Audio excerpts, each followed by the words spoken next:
नालंदा जिले में आपसी वर्चस्व में दो पक्षों में जमकर गोलीबारी हुई है, जिसमें गोली लगने से एक व्यक्ति जख्मी हो गया है। दरअसल मामला नालंदा के नूरसराय थाना क्षेत्र के दरुआरा गांव का है, जहां गोलीबारी हुई है, जिसमें एक व्यक्ति घायल हो गया है। बताया जा रहा है कि लंबे समय से आपसी विवाद चल रहा था। घायल को अस्पताल में भर्ती करवाया गया है। पुलिस जांच कर रही है।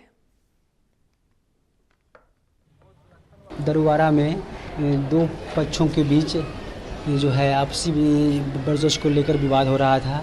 प्रथम पक्ष से जो है ये विकास नाम है और दूसरे पक्ष से जो है जो घायल जख्मी अभी जो आए विश्वजीत नाम है, विश्वनाथ नाम है।